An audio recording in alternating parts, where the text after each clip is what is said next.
What's up, everyone? I'm Mick Schultz. Welcome to my home studio. Why don't you come on in?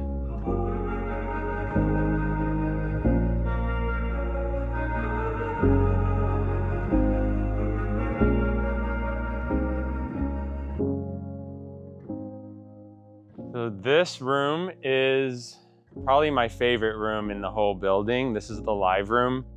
The studio was designed by architect Peter Grueneisen, who's just an absolute genius. We worked on this building for well over 2 years. There's no parallel walls in here, so it's very open, but you can also get a very controlled dead sound. The whole building here is sitting on a huge concrete slab. There's 40-foot pilings going down into the ground, into the bedrock. So this whole building is not going anywhere. I kind of have it set up where I have different stations where everything's ready to record at any given time. So right here, you have the piano, the Yamaha Baby Grand. This is my absolute favorite spot, especially in the morning in the whole studio when the sun's coming in, sitting here playing. I like to have mics set up, ready to go everywhere. So I have a pair of AKG 414s. If you move over here, I have the drums in the center of the room.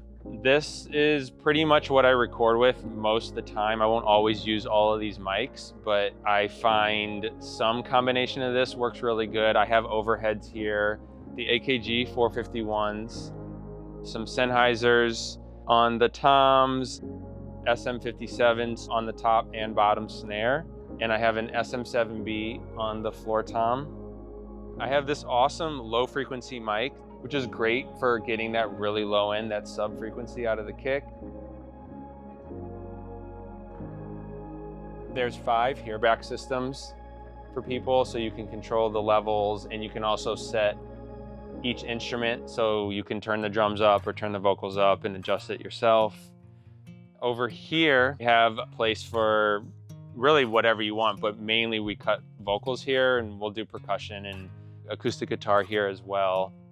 I have a Sony C800 set up, which is usually the mic that I'll use on singers, but if it doesn't work or if it's a little too bright, because it is a bright mic, I have a Wonder CM7. They're both set up, ready to record. Sometimes we'll cut the vocals here. Sometimes we'll cut the vocals over here. Most people like to sit here with the window and just catch a vibe. It's nice to do vocals here because it's in line with where I'm sitting in the control room, so I can see the artist and we can talk. These are 2 really special guitars. This Martin D42, which I love to play. And then this guitar was gifted to me by my uncle when I moved into the studio, and it's a custom built one-of-one guitar by David Newton. Right here, we have a few more mics. I have mics set up everywhere because you never know when you might, need something else. I have a few lo-fi mics. This is called a Wasaphone. It's like a copper mic, low fidelity. It gives you this super old, just compressed radio sound, very cool, like vintage. This is great sometimes to record with something like the Sony. So you record both at the same time, and then I can mix this in with something a little bit cleaner. These 2 by Placid Audio, this is I believe called the Copper Foam. This is also just a lo-fi mic. Just cool textures, something different. Another great mic, this Royer 121. This is a ribbon mic. I'll usually cut guitars with this or guitar amps with this mic. I like to experiment though, like I'll cut percussion on this. Sometimes it's just a matter of just trying to not follow any rules. There's double sliding doors that we have set up so you can completely isolate the room, even if you're playing loud music in the control room. I've always had home studios and I never had a way for people to just say they've been here or write a message. So we have this wall here. So that's the live room. I really just wanted to make this a super calm Zen space. I wanted it to feel open. The windows are tall, you can see the greenery, and like you feel connected to what's outside, but you're also really present in the space. If you're a night type person, I'm a day kind of guy, but if you're a night type person and you want it to feel like the middle of the night. You can actually close all these windows. All the lights in here are hue lights, so you can change them to whatever color you want. And pretty much, you know, set the vibe. Everything is white in here, so the lighting can change the mood and the blinds will change the mood.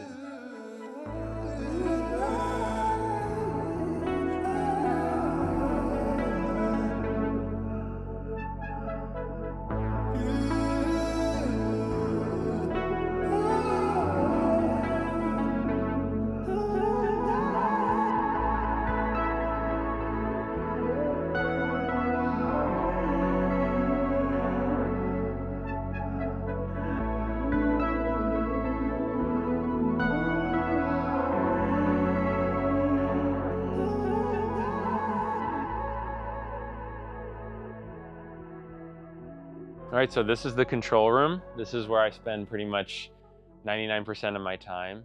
If we go to the middle of the room, the main centerpiece is this desk, which I had custom built by a brilliant guy named Brandon. He goes by Monkwood. And I reached out to him and just said, hey man, like I'm building a studio. Like what's the biggest possible desk that you could build? And he designed this. I think this was kind of like the prototype into building a desk of this size.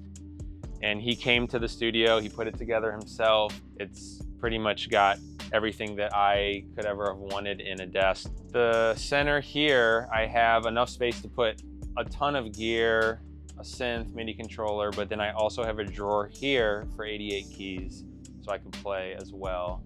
And that just rolls in and out. I have 2 Apollo 16s, 32 ins and outs for the whole studio. Every piece of gear you see, like all the synths, all these pedals, everything's hardwired in. I have channels in Pro Tools and Ableton. If I want to put the Super 6, I just put Super 6 on the input and it's automatically ready to go. Really important piece in the studio is this patch bay.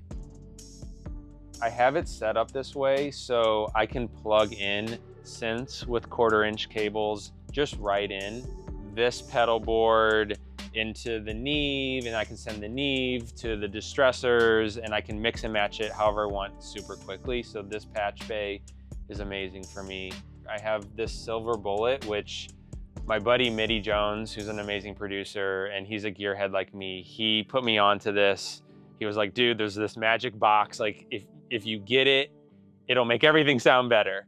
And I'm like, really? Like, okay, I got it. He was right. It's an amazing piece of gear.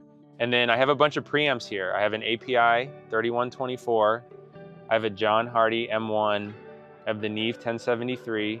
And then this Chandler TG2. I don't specifically use any which one on just one source. I like to use all my gear for everything, but typically I do a lot of guitars and percussion in the API, and most of the time my default vocal chain is to go to the Neve, and then I have a CL1B compressor over there, so that would be my vocal chain. So this is mostly like compression here. I have stereo distressors. I have the Tube Tech down here. And then this piece of gear, which you probably don't really see often. I don't think they made many of these. This is the Slate Dragon, which is a compressor, and it's kind of like a color box. You can get a lot of different sounds. I like it for character. I'll just run stuff through it, push it really hard, and you can really hear what it's doing. Then this right here is the 500 series rack, which is how I use all my pedals. So this pedal board isn't just for guitar. I run vocals, drums, synths, and I am so obsessed with pedals that I have another board set up ready to go. So rather than switching pedals out here, I can switch to this board. And if you want to get even crazier with it, I have a ton of other pedals up here that I can switch out and just pretty much like have instant inspiration. This pedal here, this Champion Lessie, hopefully I'm saying the name right. I'm a massive fan of the guys that make these. This pedal is fairly old and I don't think it's probably easy to be found, but this is my favorite distortion pedal for drums. This will just make the drums sound like some otherworldly wild shit, and I'm obsessed with this. This is one of the first pedals actually that I ever got. I think the thing about pedals for me that I love so much is a combination of how unpredictable that they are, and you don't know what you're gonna get. I used to, when I was younger, always be afraid of like, okay, if I do this, I need to be sure that I can get it back or recall it or make it again. And now, after like years of doing that and experimenting and seeing like what results I can get, I found that it's most beautiful using things that you will never get back again. You catch that moment and it will never be replicated. Sometimes I'll have a singer in here on a mic, we'll plug into this, put some headphones on, and they'll sing through the pedal board. And I'll just be, you know, changing the effects, and we'll be recording live. I'll adjust the looper here, like the tensor pedal is a looper, and I'll like do some pitching, and we'll do it for 15 minutes, and we'll capture like a 20-second moment that we're like, this is insane. You could never have predicted it, and you'll never be able to do it again, but I got it recorded, I chop it up, and then that becomes like the beginning of a song or something. So the pedals are amazing. I'm totally obsessed with them. I also have other pedals hardwired in as well. So I can have this pedal board running. This spring reverb is insane. It's hardwired in, so I could be cutting vocals and I can just like do a send to this and use that as the reverb. Here's another Chase Bliss pedal, the Generation Loss MK2. So I can be running something through this, through the spring reverb, through the pedal, all at once. I can have 2 synths going at once. So like you can have a huge, like literally like a live performance happening, and you're tracking all this, and you kind of capture that spur of the moment randomness. This is another pedal I have hardwired in. It's called the Microcosm. It's a looper, granular delay. It's great for ambient stuff. You could throw anything in it, put the mix on 100%, space up, and just high activity, and you're gonna get some wild soundscapes. We could talk about the monitoring in here. I have Augsburgers set up as the mains. I had Dave Malikpour come out to tune the room. We have the PMCs, those are the IB2s.